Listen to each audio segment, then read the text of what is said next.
आज तक आपने यही सुना था कि गीता जी का ज्ञान कृष्ण जी ने बोला है, और अगर हम ये कहें कि ये ज्ञान कृष्ण जी ने नहीं बोला है तो आपके सामने एक प्रश्न चिन्ह खड़ा हो जाएगा कि ऐसा क्यों है, और साथ ही साथ आपके जानने की उत्सुकता भी होगी।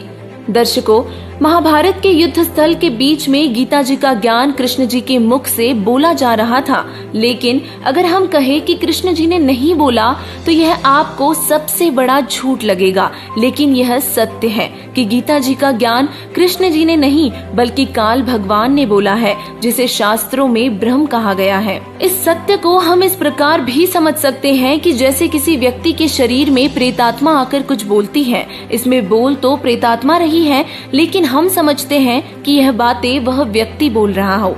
दर्शकों, हमने सुना था और यह सत्य भी है कि कृष्ण जी ने शस्त्र न उठाने की प्रतिज्ञा की थी, लेकिन फिर भी कृष्ण जी ने रथ का पहिया उठाकर कौरवों की लाखों सेना का नाश कर दिया था।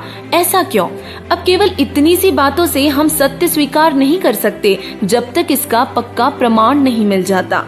पवित्र गीता जी के ज्ञान को उस समय बोला गया था जब महाभारत का युद्ध होने जा रहा था। अर्जुन ने युद्ध करने से इनकार कर दिया था क्योंकि दो परिवारों कौरवों तथा पांडवों का संपत्ति वितरण पर विवाद था, और कौरवों ने पांडवों को आधा राज्य भी देने से मना कर दिया था। दोनों पक्षों का बीच बचाव करने के लिए प्रभु श्री कृष्ण जी 3 बार शांति दूत बनकर गए, परंतु दोनों ही पक्ष अपनी अपनी जिद पर अटल थे। यही बात गीता जी में भी लिखी है कि अर्जुन, मैंने ये विराट स्वरूप तेरे अलावा पहले किसी को नहीं दिखाया। और यह विचार करने वाला विषय है कि कृष्ण जी अगर गीता ज्ञान बोलते तो यह नहीं कहते कि तेरे अलावा पहले किसी को भी नहीं बताया है, क्योंकि कौरवों की सभा में कृष्ण जी अपना विराट रूप दिखा चुके थे। दूसरा प्रमाण पवित्र गीता जी का है। अध्याय 11 श्लोक 32 में कहा है कि अर्जुन, मैं काल हूँ और सबको खाने के लिए प्रकट हुआ हूँ। इस श्लोक में प्रकट लिखा है, जिसका अर्थ होता है कि उसी समय काल कृष्ण जी के शरीर में प्रवेश करके बोला है, क्योंकि अर्जुन युद्ध नहीं करना चाहता था और काल युद्ध करवाना चाहता था। कृष्ण जी ने युद्ध टालने के लिए बहुत प्रयास किए थे तथा युद्ध के पक्ष में भी नहीं थे। तभी काल ने कृष्ण जी के शरीर में प्रेतवत प्रवेश किया और यह ज्ञान बोलना पड़ा। अब कुछ अज्ञानी लोग ये भी कहते हैं कि कृष्ण जी ने अर्जुन को क्षत्रिय धर्म का पालन करवाने के लिए प्रेरित किया था, जबकि कृष्ण जी स्वयं क्षत्रिय थे। एक बार काल्यवन ने कृष्ण जी पर आक्रमण किया था, लेकिन कृष्ण जी ने युद्ध करना सही नहीं समझा, क्योंकि इसमें करोड़ों लोगों की हत्या होती, और यह सोचकर अपने क्षत्रिय धर्म भी न निभाकर गुफा में जाकर छिप गए, जिस कारण इनको रणछोड़ भगवान भी कहने लग गए थे। कि यह सत्य है कि पवित्र गीता जी का ज्ञान काल ने बोला है, और यह गीता अध्याय 11 श्लोक 32 से सिद्ध भी हो गया है, क्योंकि श्री कृष्ण जी काल नहीं थे। कृष्ण जी ने इससे पहले और बाद में कभी भी नहीं कहा कि मैं काल हूँ।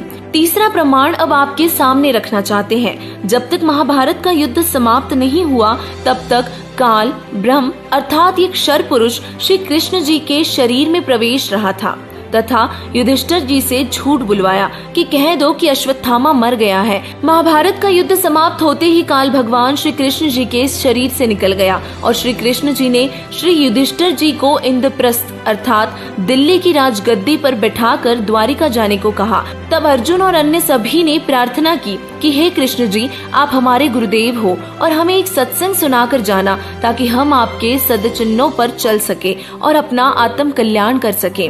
यह प्रार्थना स्वीकार करके श्री कृष्ण जी ने तिथि, समय और स्थान निहित कर दिया और निश्चित तिथि को श्री अर्जुन ने भगवान श्री कृष्ण जी से कहा कि प्रभु, आज वही पवित्र गीता जी वाला ज्ञान ज्यों का त्यों सुनाना, क्योंकि मैं बुद्धि के दोष से भूल गया हूँ। तब श्री कृष्ण जी ने कहा कि हे अर्जुन, तू निश्चय ही बड़ा श्रद्धाहीन है, तेरी बुद्धि अच्छी नहीं है, ऐसे पवित्र ज्ञान को तू क्यों भूल गया। और फिर स्वयं कहा कि अब उस पूरी गीता ज्ञान को मैं नहीं कह सकता, अर्थात मुझे ज्ञान नहीं। और साथ में उन्होंने ये भी कहा कि उस समय तो मैंने योग युक्त होकर बोला था। दोस्तों, कृष्ण जी ने अगर गीता जी का ज्ञान बोला होता तो इस तरह नहीं कहते कि मुझे अब ज्यों का त्यों याद नहीं है। अब आपको यहाँ एक प्रमाण और बताना चाहेंगे कि जब कृष्ण जी को एक शिकारी ने विषाक्त तीर मारा, उस समय कृष्ण जी मृत्यु शैया पर थे और तब अर्जुन ने कहा कि भगवान, मैं कुछ प्रश्न पूछना चाहता हूँ। और श्री कृष्ण जी ने कहा कि अर्जुन पूछ ले जो कुछ पूछना है, मेरी अंतिम घड़ियां हैं। अर्जुन ने आंखों में आंसू भरकर कहा कि प्रभु बुरा न मानना, जब आपने पवित्र गीता जी का ज्ञान कहा था उस समय मैं युद्ध करने से मना कर रहा था और आपने कहा था कि अर्जुन तेरे दोनों हाथों में लड्डू है, यदि युद्ध में मारा गया तो स्वर्ग को प्राप्त होगा और यदि विजयी हुआ तो पृथ्वी का राज्य भोगेगा तथा तुम्हें कोई पाप भी नहीं लगेगा। हमने आप ही की देख रेख व आज्ञा अनुसार युद्ध किया। प्रमाण के लिए देखिए पवित्र गीता जी के अध्याय 2 श्लोक 37 और 38 में। हे भगवान, हमारे तो एक हाथ में भी लड्डू नहीं रहा, ना तो युद्ध में मरकर स्वर्ग प्राप्ति हुई तथा अब राज्य त्यागने का आदेश आप दे रहे हैं और ना ही पृथ्वी के राज्य का आनंद ले पाए। ऐसा छल युक्त व्यवहार करने में आपका क्या हित था?